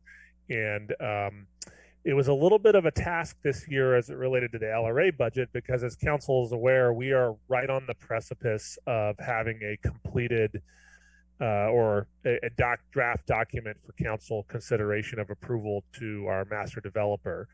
What that means practically from an operational perspective is that we have anticipated a handoff of that facility to the master developer, meaning they take over leasing duties, operational duties. We'll retain some small components as it relates to the remediation and some other grant work that we do, but essentially 80+% of our budget will essentially be redirected to the master developer, and things change quite a bit. That being the case, as we were coming up on this budget year and just about completed with that negotiation, we thought it prudent to request that council consider a resolution that simply continues our 2020-2021 budget for a period of no longer than 60 days into next fiscal year, which will give us time not only to know a drop dead date of when we're handing the keys over, provided the council approves it, to the master developer, and then we can adjust the budget accordingly so it's an accurate document. So we request the council consider passing the attached resolution, which will allow us to continue to keep the bills paid and collecting lease revenue out there. And then we will adjust a new, probably very different looking LRA budget after the master developer agreement is complete. Thank you very much for the report. Are there any council questions before I open it up? Seeing and hearing none, I'm going to open for a public hearing. Annabelle, are there any public comments?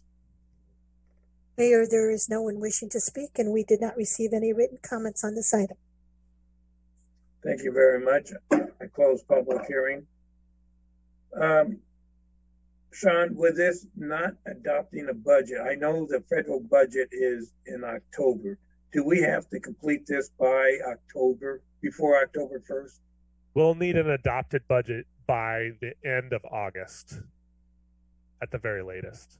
And how is it going to affect our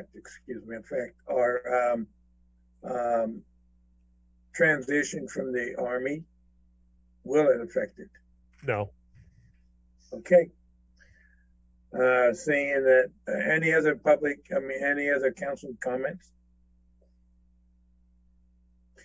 Seeing, hearing none, I offer this item up for consideration. Vice Mayor Uribe here. I'll make a motion to approve the LRA item 9.4. Councilmember Cal Campbell, I'll second it. We have a motion to approve item 9.4 LRA by the Vice Mayor, second by, I believe it was Councilmember Campbell. Roll call, please. Councilmembers Barbara Martinez, Yes. Campbell, Yes. Hernandez, Yes. Vice Mayor Uribe, Yes. Mayor O'Brien. Yes. Motion passes 5-0. Thank you all. Let's go forward to new business. Item 10.1, a presentation of the 2021 illegal fireworks enforcement strategy. This is an update by Chief Eidenauer. Yes, thank you very much, Mayor. So I asked the chief the chief and I discussed how we were going to manage the enforcement strategy this year on the 4th. Chief sort of has now 1 year of experience under his belt as it relates to the 4th of July here in Riverbank, and had some suggestions for how he thinks we can better respond to the pretty significant illegal firework problem we have. I will just say before I pass it to him that we hear and feel the same frustration that the council and many members of the public feel about this issue. We have been generally disappointed with the lack of compliance, even given many citations given out over the last couple years. But I think two things. One is we think that this is going to take a number of years to really set into everyone's mind. And the other thing I mentioned today when talking to another member of the public about it is that we're really going to start pumping as much resources as possible into more PSA and just general conversations with our community about, thinking twice before you use these, because neither the chief nor I think that enforcement alone is really going to solve this problem in the long term. We're going to need more than that. But in the short term, we have enforcement. So Chief's going to talk to you a little bit about what he thinks we should do this year. All right. Good evening, Mayor and Council. I'm going to share my screen here with the presentation.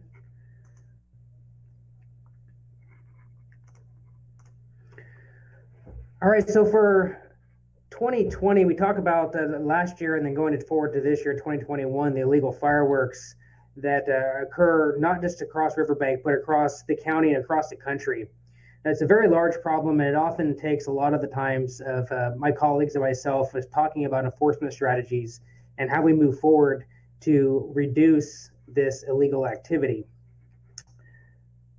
So first of all, last year we saw a significant increase in illegal firework activity.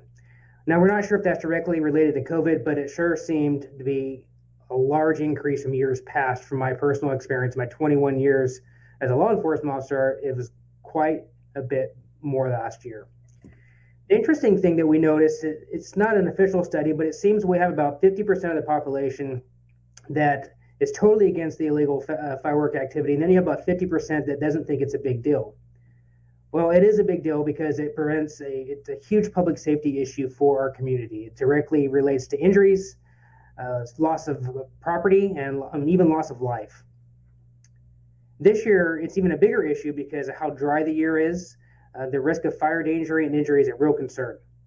Last year, we had several structure fires and vegetation fires through Riverbank and also through the county and neighboring areas. So what is an illegal firework? Anything that explodes or leaves the ground is illegal, and it's a violation of law where they can be issued a criminal violation, and it's also a violation of our city ordinance, and is subject to a $1,000 fine on your first offense. That goes to $2,000 on your second and $3,000 your third. Now that is also not only setting off the illegal firework, but it's also possession. So safe and sane fireworks, I think it's important that our community understands what the difference is between safe and sane and illegal fireworks. Safe and sane fireworks will have a seal from the state fire marshal on them, and you'll see this example of that seal in the top right of your screen there. Now, per our ordinance, discharge of legal safe and sane fireworks are only allowed from June 28th through July 6th of each year. Now, with the safe and sane fireworks, any modification to them, then they become illegal, and a violation of our ordinance is subject to a citation. Again, legal fireworks, they don't leave the ground and they don't explode. So 2020, so last year we talked about some ways last year how we could step up our game using technology, using call centers to try to bring a better service to our community and reduce the amount of illegal firework activity. So last year in our call center, we received over 30 calls over the 3-day period. Unfortunately, the vast majority of the calls we received, people wanted to be anonymous where they didn't want to be contacted. We found hosting a call center is obviously very labor intensive for people to answer the phone calls. Now, the deputies in the street, it proved difficult for them because they're getting information for when they're witnessing the activity happening in front of them. They have our dispatchers getting calls from the public from that direction, and then they have our call center we hosted as well. We're all trying to feed the information into the individual where they become so overwhelmed that they're basically said, you know, there's so much going on directly in front of me. Let me focus on this, and it's much more effective. We also brought in a drone. The drone last year, we were hoping that would be a force multiplier by being able to be in the sky and to see the city from a different angle and perspective. But again, we found that to also be labor intensive because in order to operate a drone, at least under public use, we have to have an operator and observer. We also have restrictions for us of where we can fly because we are public use. There's nighttime waivers we have to get flying over public without emergency exemptions. And then we have to worry about the safety of the operators where they're focused on operating the drone and one's focused on looking at the drone in the sky. We did find that our video, because it is dark out during this time, the fireworks were so bright that the cameras on the drone couldn't shift back and forth from the brightness of the fireworks back to the street. So we would see a firework launch, explode in the air, and then we're quickly trying to look on the ground and say who just lit that off and what residence did they go to. And then if we were lucky enough to find a residence that it did occur from, then it was a matter of spending time to find out what the address of that residence was to where we could then issue a citation if we had enough evidence to prove that. So during the time it took for operating this drone, it would have been people we used to do that, they could have been out writing more citations versus focusing on the drone that really wasn't very fruitful. We did have directed patrols last year. We found those to be very effective. We almost couldn't turn a corner without witnessing the illegal firework activity. We contacted several people, located several addresses where illegal activity was occurring from, and multiple citations were ultimately issued to those property owners. We used a mixture last year of a majority of marked patrol cars and a couple unmarked, and obviously our unmarked patrol cars were much more effective than the marked cars. People obviously had lookouts, and they see the marked cars coming down the streets, they would not have the activity happen. So for 2021, what we plan to do this year is to stand down our call center and then reallocate the personnel to the streets. Now, Stanislaus Regional 911 will continue to take fireworks calls. So people that do call, that would normally call our call center this year, will get a recorded message basically saying that we're out in force, we are actively finding illegal firework activity. However, if they still want to make a call, they can contact our SR 911. We'll provide that phone number. And the most important part for that is if they want to be contacted, the person says, you know, hey, I witnessed something illegal, I want to be contacted, we will have a deputy respond to their residence, get a witness account from them, and if there's enough information to correlate the illegal activity again to a property, then we will also work forward to issuing a citation to that property. The drone, we're not going to use the drone this year. Again, we're going to reallocate the staff from that. Again, we had a difficulty in producing results from the drone, so we're going to use those more out to the patrols. So you're going to use beat structures as well to make sure that we send our deputies out into multiple areas of the city, so they're not just all congregating in one spot. We have 4 beats, as you can see on the map here. But we're going to have anywhere from 4 to 6 enforcement patrols each night, Friday, July 3rd to Sunday, July 5th. We're going to be using unmarked patrol vehicles, and we will be proactively looking for illegal fireworks. We're going to try to witness the activity, contact the responsible if it's feasible, and then photograph any evidence as possible to create a report. And we're having a zero tolerance approach. And with our reports, we'll be working towards administrative citations to the property owners. Hey, Chief, just to clarify, you said 4 to 6 patrols. Is that per beat or in total? In total. Got it. And the one thing I want the public to know is just because you weren't contacted by law enforcement in that light and you were letting off illegal fireworks doesn't mean that you're not going to get issued a citation. My direction is to our staff is that if we can make contact with people safely, we will.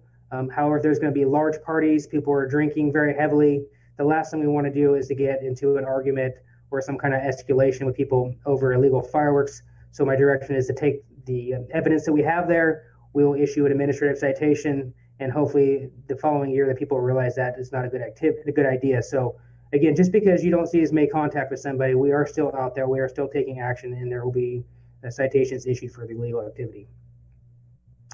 Our goal is ultimately to reduce the number of illegal fireworks discharged and possessed within our city.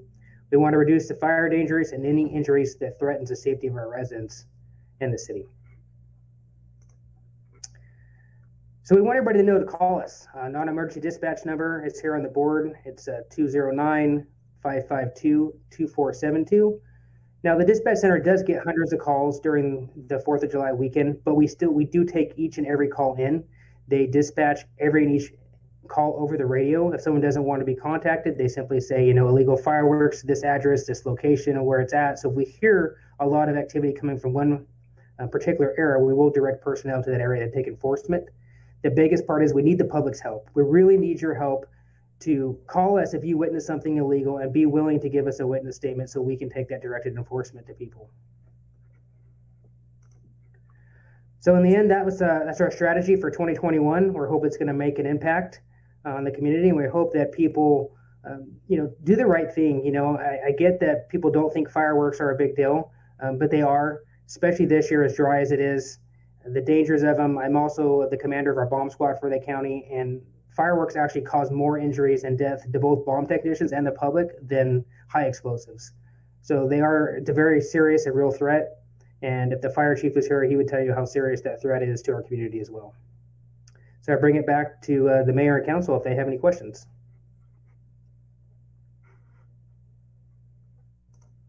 Councilmember Campbell. Chief, I think you've got the right approach this year. I did a lot of driving around my district last year and saw a lot of get-togethers, drinking, so on and whatnot. And I think you're doing the wise thing, trying to back off from getting people like that uptight. And I hope that's more successful this year, because I just would hate to see something happening that would, mess up our town. Thank you. Vice Mayor Reba here. Chief, great presentation. Just curious, last year, how many patrols did we have? So depending on the night, we had anywhere from 2 to the height. I think we had 4 on the 4th of July. Okay, cool. Yeah, I agree with you. I think with the drones, the technology is not there. I'm in agreement. It makes a ton of sense if we're drawing down the call center so we have more boots on the ground. We're kind of simplifying it. So thank you for adapting to what works, what doesn't work, and not being afraid to do that and try it and see if it works this time. Other than that, so we talked a lot about the short-term solution, the enforcement, and you don't have to answer this if you guys don't want to, but what's any ideas of what the long-term solution would be to this? Just curious. I would say not only enforcement, I think we need to continue to educate the community. I think we need to use all of our electronic signs and ways of advertising, social media, to explain how dangerous this activity is and the fact that we will be out and there is consequences for the action. So I think we're going to need to get more presentations to the community and try to get buy-in. I think even maybe some PSAs, maybe some real stories from here in Riverbank, just to bring it to life. I like that idea as well. Thank you. Other comments? Yes, this is Councilmember Martinez. I had okay, so we're hearing fireworks now. They started like in May.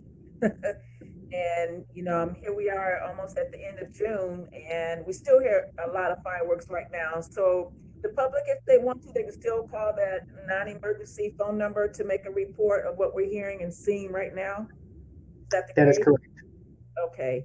I just want to make sure that everyone is aware that we don't have to wait until July 4th or July 3rd when everything is really booming, that we can make those calls right now. And I think too that the more information, the more education we get out there, the more publicity that we can do as far as yard signs. I hope we'll have yard signs again this year about illegal fireworks, and it's going to take a long time for people to understand that we in Riverbank don't want your illegal fireworks. So, and I just want to make one little last comment. You know that there was a fire, and they said it was from illegal fireworks in the Vallejo, and we don't want that to happen here in Riverbank with all the wind and all this going on. So I hope that doesn't happen to us. Thank you. Thank you, Councilmember Hernandez. Yeah, to your point about communication, I think that's the best long-term solution. And with the videos that we've been doing so far, I want to thank the city for getting those organized, and with the bigger reach that the Sheriff's Department and the Fire Department have, even across social media, it'd be great to see some videos early on too, even year-round.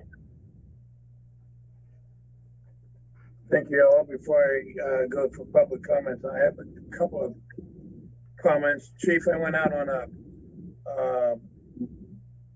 a ride last Friday, and before I got to the Riverbank police station, there was one that sounded like an M80 went off. But for the hours that I was a ride along, there was zero. And I know it wasn't because I was out there, because they don't want to disappoint the mayor. They probably want to take on the mayor. But I think that increased patrols are really going to help. Now, yes, I do agree that we need PSA. I think we need shot spotters. So if you could give an example of a firework going off, pinpointing where it came from, and show that on a PSA, you would get probably well, I don't want to do it here because they can respond instantaneously. I also want to make sure our documentation is clean. There's no excuses. Mother steps out. She's the one that's being cited. She comes in with two babies on her arm saying, I didn't do this. I don't know how you got this. I want the documentation of that clean. And when you talk about emergency exemptions, Chief, our ordinance puts us in an emergency, and we can continue whatever we want on going after or pursuing the illegal fireworks. But great presentation. And I would like to, before I offer it up to public, any further council comments? Seeing none, I'm going to bring it to public comment. Annabelle, is there any public comments? Mayor, there is no one wishing to speak, and we did not receive any written comments on this item. Okay, thank you. I'll bring it back to the council. Before I ask for consideration, when we do strategic planning, is $3,000 enough?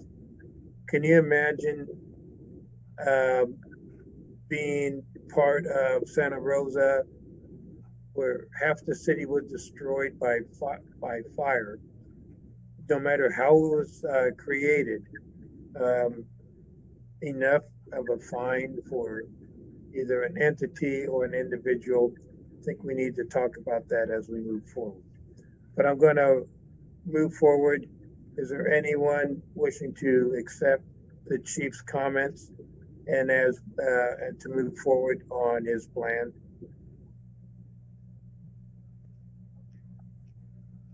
This is Councilmember Barbara Martinez. I would like to approve item 10.1 presented by the chief.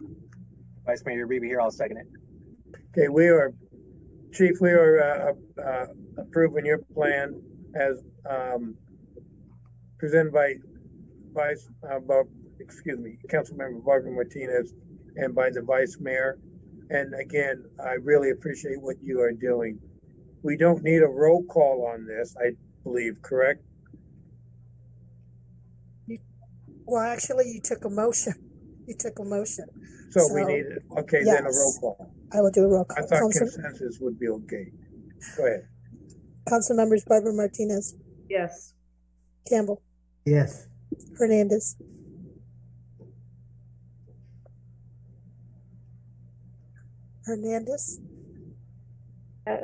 Yes.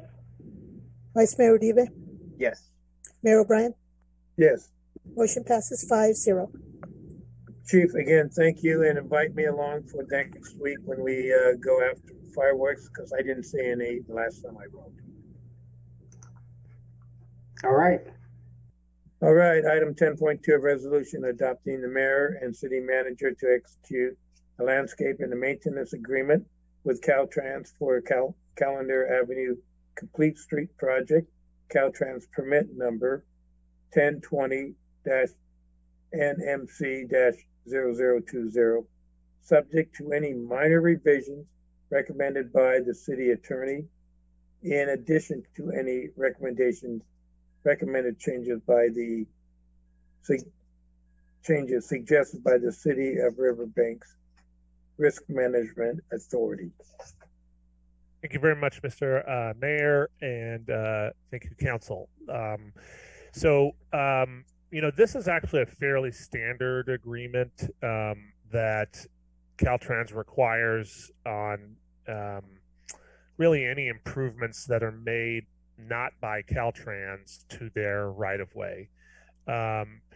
Typically, we would have just put this on consent, but because it is related to a very important project to the council, I wanted to just sort of highlight it because I think it's indicative of why this project has taken so long to complete. And I know there's been some frustration in the community and at the church and from amongst the council and also amongst staff about how long it's taken us to get approvals for this. But one of the requirements that Caltrans, they've placed a number of requirements on the city in order to obtain approval for the crosswalk and pedestrian improvements on Calendar adjacent to St. Francis of Rome Catholic Church.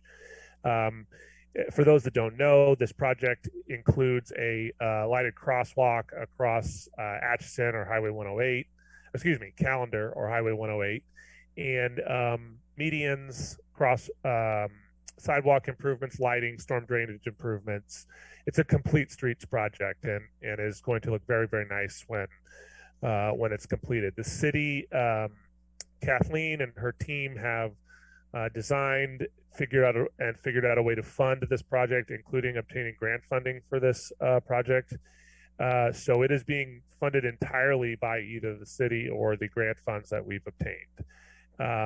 The project is scheduled for construction this summer, and as of last week, it's looking like Caltrans is going to give us our conditional approval to move forward and reserve our funding for this summer. One of the prerequisites they've asked for is a approval of a maintenance agreement for the improved roadway and landscaped area. So essentially, their position is that if it's not a Caltrans, initiated project, they require that whatever local jurisdiction does along their roadway, that jurisdiction takes responsibility for maintaining it, keeping it clean, repairing it if there's a major problem, and also assuming some level of risk as it relates to any potential liability that may result as a result of the project. So the agreement is in your packet. In terms of fiscal impact, it's very difficult to quantify this. As Kathleen and I discussed it, it's a very small area overall, and really the primary ongoing cost to the city will be just general landscaping, which we contract out anyway, to the median area, which will have landscaping in the middle there, and any general upkeep and maintenance as it relates to the lighted crosswalk and roadway. So we anticipate it's probably less than $5,000 annually in terms of hard costs. I think in practice it will be quite a bit less than that because we'll just add it into a number of any one of our contracts we have for maintenance with local companies. We also will have to assume, as I mentioned, some liability or some responsibility for the roadway as it relates to potential claims. Maricela has been working with our risk management authority to make sure that appropriate language is in the document that indicates what we are on the hook for, so to speak, and what we aren't. And that pretty much is it in a nutshell. If approved, we'll execute this as soon as possible. Let Caltrans know that the council has approved it, and that will satisfy that requirement. And with a little luck, we will be in construction this summer, and look forward to having everyone out there for ribbon cutting. And it'll be a major improvement to that roadway. It's one of the most dangerous and least walkable areas of the entire highway system that runs through town. So happy to answer any questions you might have, and appreciate your consideration. Questions for Sean? Seeing none, go out for public comment. There is no one wishing to speak, and we did not receive any written comments on this item. And bring it back for consideration. Before I do, I want to thank Kathleen for her tenacity in trying to get this project done. There were issues at very late. This maintenance agreement between us and Caltrans is the major portion of it is for electrification of solar signage, in which they're concerned that if the sun goes down and you can't see it, people can get hurt. And so we've worked hard on this. Kathleen, Sean, you guys have worked very hard on it. Thank you. Do I have a consideration? Vice Mayor Reba here. I'll make a motion to approve item 10.2. Councilmember Campbell, I'll second it. Okay, we have a motion to approve by the Vice Mayor and a second by Councilmember Campbell. And I also want to thank Councilmember Darlene Barbara Martinez and Cal Campbell on their resolve to get this going. And I want to thank you all. So let's vote for it. Roll call, please. Councilmembers Barbara Martinez. Yes. Campbell. Yes. Hernandez. Yes. Vice Mayor Uribe. Yes. Mayor O'Brien. Yes.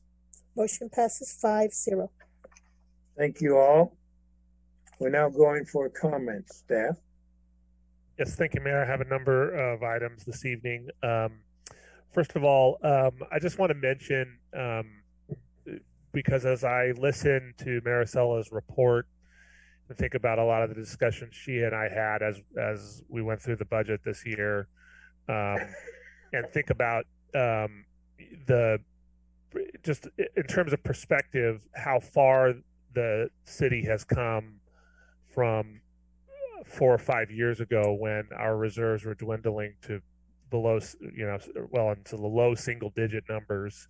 How much not only the staff and community have sort of rallied around to address our budgetary concerns, but also the council. A number of decisions that are incremental, small decisions that don't seem like they matter at the time have all added up to a much more healthy overall budget. And we still have a long ways to go, but I just feel like it's important to mention that because we were considering major cuts to almost all city services 4 or 5 years ago, and we find ourselves in a very different place today. Secondly, this Thursday at 6 p.m., the Central Valley Hispanic Chamber of Commerce will be hosting a business meeting for businesses at our community center. I sent out that information, and I think we posted it on our social media, but it's an informational session that'll address a variety of resources that are available right now for small businesses, and especially some of our Latino-owned businesses. We've had a very good working relationship over the course of the pandemic with the Central Valley Hispanic Chamber of Commerce, so we're excited to host them. And if you're interested in coming, please come 6 o'clock Thursday at our community center. two more quick items. Third, I was asked to address something. I was speaking to a member of the public today who was calling regarding infill projects in Riverbank and sort of what availability or lack thereof we have. And I do want to kind of point out, just because this is something that we've been very aggressive in trying to pursue within the last 6 months to a year, is to try to find every bit of infill property that we have within our community that's not already spoken for or mapped, to see what the highest and best use of it is from a housing perspective. The council has been very aggressive in trying to do our part to address the housing crisis. We see and hear it from our community and from folks that may used to live in Riverbank and would like to move back to Riverbank, but either can't afford to or there's not available stock. I hear it from real estate agents that are working here. You can see it just with regard to how quickly things sell when they come onto the market. And I just think it's important to note that aside from a couple of properties that are probably over 2 to 3 acres, and by a couple, I literally mean 2 or 3, virtually all of the rest of the land in Riverbank is either mapped or is in some process of development, which is good. It just leaves us with not as much infill as you might think is normal in a city. So that's number 3. Number 4, finally, we will have strategic planning in July. I'm trying to coordinate, as council knows, a variety of schedules to make sure we're all available on the dates. I will have that date confirmed and out to all of you shortly, and we'll be inviting Kendall Flynn back to help us design our next couple-year workflow plan. And she did a fabulous job last time, and it led to completion of a lot of important projects. So look forward to that. And I think that's all I have this evening, unless any other staff person may have a comment.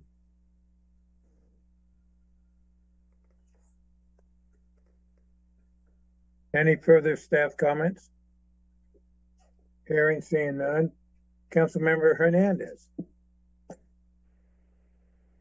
I wanted to give a quick, I swear I don't work for Domo or RAD, but I've had a few businesses contact me that there's been a couple-week delay on some transactions. So if anybody reaches out to any of you, the council members or staff, they're switching banks. So there's still going to be a bit of a delay. And then I did want to mention again the proclamation for Pride Month and highlight it one more time and say I'm really proud of the city for doing that. And I know Vice Mayor Uribe took the lead on proposing a flag being flown, and we were looking into that. And city manager, as you mentioned, Sean, that every small thing matters for our community. I know seeing that will matter to our LGBTQ plus community. So I wanted to bring that up again. Thanks. Thank you.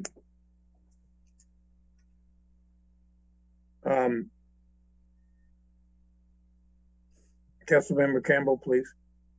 Yes, I would like to agree with Councilmember Hernandez about the LBGT. I think it's a good step in the right direction, and also I'm glad the Vice Mayor helped support that. I think it's a good move for our city.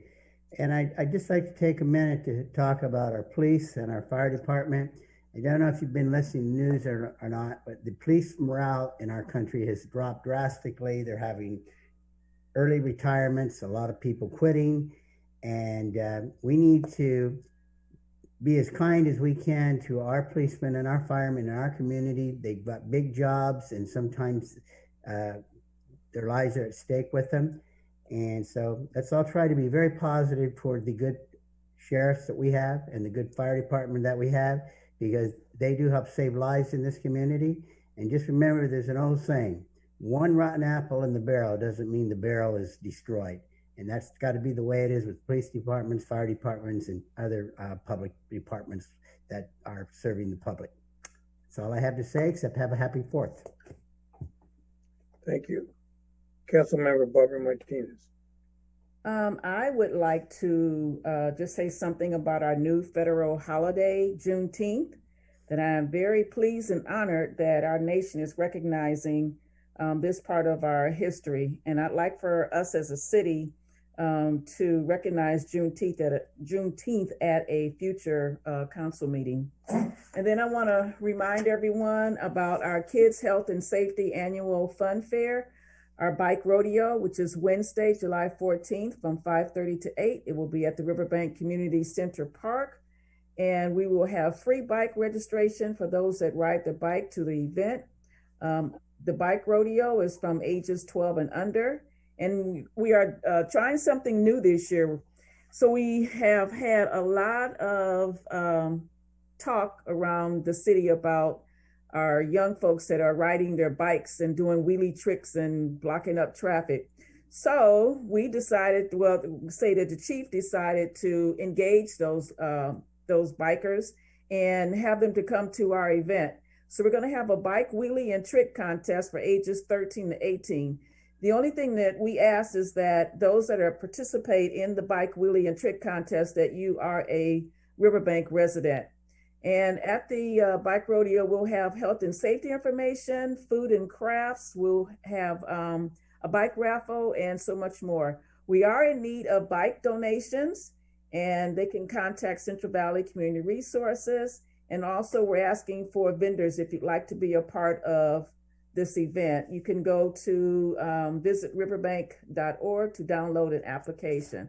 And then I want to publicly thank Norma and Tony from Parks and Rec and the chief for helping me to put this event together. And I'm just looking forward to it. I think that it'll be great just seeing everybody out since COVID is pretty much over. And I think everybody's looking forward to just being out, and want to give a real shout out for the people that are coming out to the farmers market. You would be surprised. If you haven't been there yet, you need to go, because there's so many different vendors, all kinds of arts and crafts and fruit and veggies and food and just a lot of activity. So looking forward to everybody coming out. And that will be continuing downtown Riverbank 5 to 8 until the last Tuesday in September. Thank you. Thank you very much, Vice Mayor. Thank you, Mayor. So thank you again for re-highlighting the proclamation that the mayor announced earlier, Councilmember Hernandez and Campbell. I think the reason why Pride Month is getting so much support is our LGBTQ community. They just want to be heard, right? They want to be loved. And as a member of the city council, I just kind of want to do everything I can to help push this community and across the country to kind of accept one another as we keep making progress. And hopefully one day Pride Month isn't so controversial, because in my eyes, it shouldn't be. And I'm here for anyone in the community. I'm here as an ally, as a friend, and we support you. A couple of meetings I'll be attending. Camp to Home webinar is going to be a program that provides a path to self-sufficiency. They're going to be discussing outreach, shelter, job training, permanent employment, permanent housing. It's just a way to kind of teach self-sufficiency for people trying to rebuild their lives out of homelessness. So I look forward to attending that. For our any residents listening in, please have a safe and legal 4th of July. Just think about your neighbors, your pets. If you bought illegal fireworks, please don't set them off. Just be considerate of who lives around you. And if this is our last Zoom meeting, I bid farewell to Zoom. I just can't wait to see you all in person in July, and I hope that's a reality. Thank you. Thank you very much. I'm going to continue that last comment, although that was going to be last on my list. While we are looking forward to our first in-person meeting in July, I would like to have the city manager and his staff figure out how we can do either a hybrid for those who do not want to participate in person. How we're going to do this as a city council. Give us direction, because you're the ones that have to manage it, and make sure that it is well promulgated prior to our next meeting. I believe it's in late July, 27th, something like that. I want to acknowledge the proclamation tonight as one that we all have to embrace. And although Juneteenth was mentioned, and I embrace Juneteenth, one of the things that we have been missing is the indigenous population that was here and that we have blatantly destroyed over our 400 years of existence, not ours, but as English, the Europeans came over. We decimated a larger percentage of our indigenous population than Germany did to the Jews in World War II. Think about that. We need to start rectifying that too. I know we need to do it for Hispanics, and I truly believe that is extremely important, but most of that was from, well, anyway, we just need to, as a council, how do we emphasize our inclusiveness to all those who were harmed, from those who came over as indentured servants, and then, recognize our abilities to go forward in embracing all of those and never let it happen in the future as we did tonight in that small proclamation, but has a great significance. I'm looking forward to our next meeting to be in person, but again, I want to make sure that we are safe about it for those who want to be protected. And one thing I did not mention, I think we need to talk, not tonight, but make sure that the disposal of illegal fireworks is done sanely.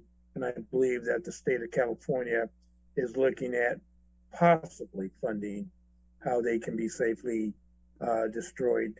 And they took away the funding last year. They may fund it this year. So those of you who are on committees, make sure you emphasize that.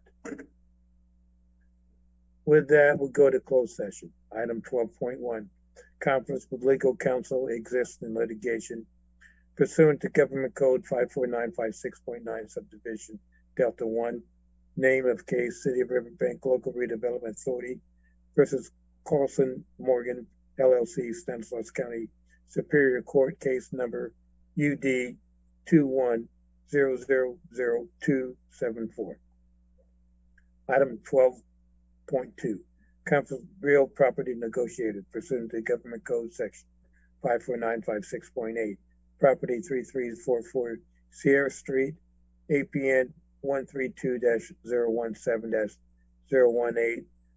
Agency negotiator Sean Scully, city manager, property negotiator Sandra and Chris Errett, on a negotiation price, term of payment, or both. Item 12.3, conference with real property negotiator pursuant to Government Code section 54956.8, property 6435 8th Street, APN 132-015-038. Agency negotiator Sean Scully, city manager, property negotiator Evelyn A. Mitchell, 2013 Rev Trust Jan T. Scala, on the negotiation price, term, or both. Item 12.4, conference with legal counsel, anticipated litigation pursuant to subdivision Bravo of Government Code section 54956.9, number of cases 1, potential case. The City Council and the LRA Board will be going into closed session.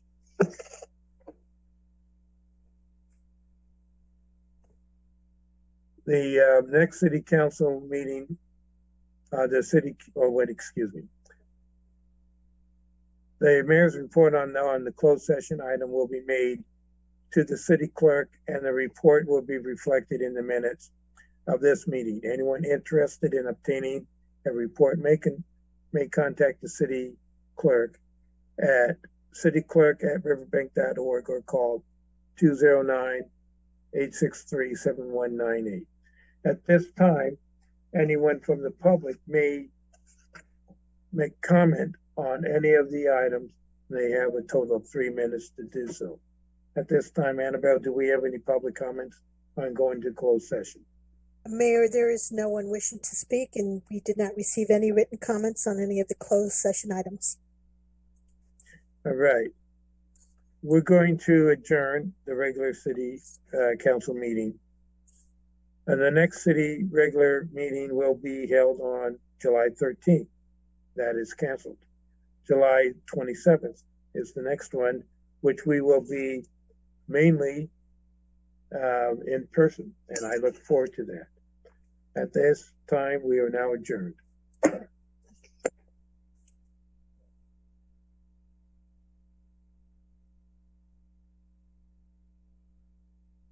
Recording stopped.